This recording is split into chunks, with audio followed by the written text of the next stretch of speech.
এই নির্বাচনে জুলাই গণঅভ্যুত্থানের পর ঐতিহাসিক এই নির্বাচনে বাংলাদেশের মানুষ উন্মুখ হয়ে আছে ভোট দেওয়ার জন্য। বাংলাদেশের মানুষ তাদের 17 বছরের অভিজ্ঞতা এবং গত 17 মাসের অভিজ্ঞতা, সেই অভিজ্ঞতা থেকে জুলাই গণঅভ্যুত্থানের শরিক গণতান্ত্রিক আন্দোলনের নেতৃত্ব দানকারী 11টি দলের যে ঐক্য হয়েছে সেই বিজয়ী করতে প্রস্তুত হয়ে আছে। এখন প্রত্যেকটি আসনে, প্রত্যেকটি কেন্দ্রে 11 দলীয় জোটের নেতৃবৃন্দকে বাংলাদেশের মানুষকে সাথে নিয়ে যেন বাংলাদেশের জনগণ ভোট দিতে পারে সেটা নিশ্চিত করা আমাদের দায়িত্ব।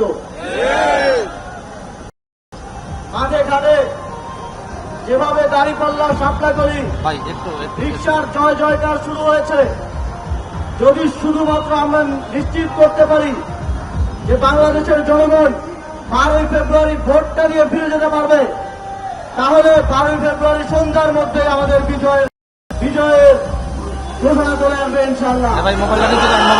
এই সামনে মোবাইলটা নিচে করেন। আমরা একটি দলের পক্ষ থেকে দেখেছি যে তারা ঋণ খেলাপি, বিদেশি নাগরিক, চাঁদাবাজ, মাফিয়া সন্ত্রাসীদেরকে মনোনয়ন দিয়েছে। কারণ তারা আগে থেকেই জানে বাংলাদেশের মানুষ ইতিমধ্যেই তাদেরকে প্রত্যাখ্যান করেছে। সুতরাং মাফিয়াদেরকে, সন্ত্রাসীদেরকে, চাঁদাবাজদেরকে মনোনয়ন দেওয়ার মাধ্যমে তাদের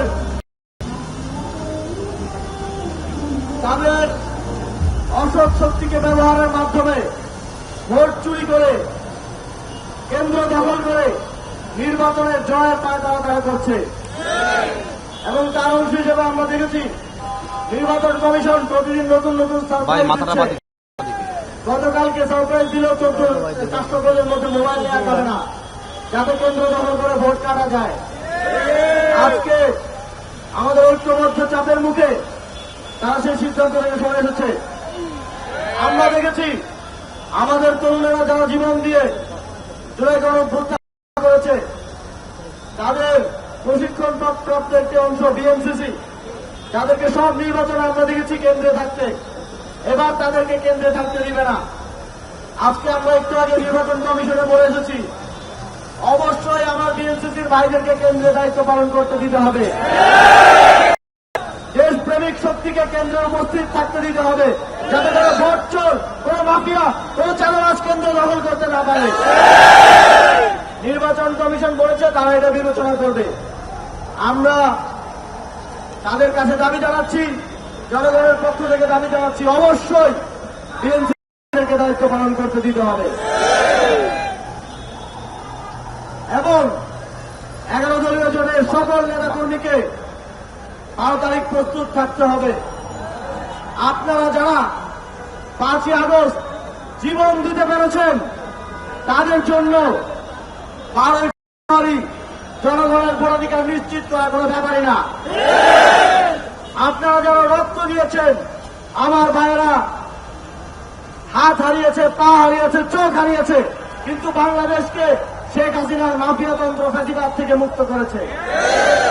তাদের কাছে একটা দিন সত্য ত্যাগ স্বীকার করে মানুষের ভোটাধিকার নিশ্চিত করা কোনো ব্যাপারই না। আপনারা সবাই প্রস্তুত আছেন না? 12 তারিখ ফজর থেকে মাগরিব পর্যন্ত কেন্দ্রের ফলাফল ঘোষণা পর্যন্ত কেন্দ্র থাকতে প্রস্তুত আছেন না? যদি কোনো মাফিয়া, যদি কোনো সন্ত্রাসী কেন্দ্র দখল করতে আসে, যদি একজনকেও ভোট না দিয়ে ফেরত যেতে হয়, তাহলে সেদিন বাংলাদেশ আবারও 5ই আগস্টে আমাদের প্রতিমূর্তি দেখবে। প্রিয় উপস্থিতি, এই নির্বাচন ন্যায় ও ইনসাফ প্রতিষ্ঠার নির্বাচন। এই নির্বাচন জালিমের উপর মুসলিমের শাসন প্রতিষ্ঠার নির্বাচন। এই নির্বাচন জনগণের শাসন প্রতিষ্ঠার নির্বাচন। আপনাদের সাথে আবারও বিজয়ের মিছিলে একসাথে আমরা ঢাকা 8 আসনে মিছিল করব। সাপলাকলির বিজয় নিয়ে আমরা ঘরে ফিরব।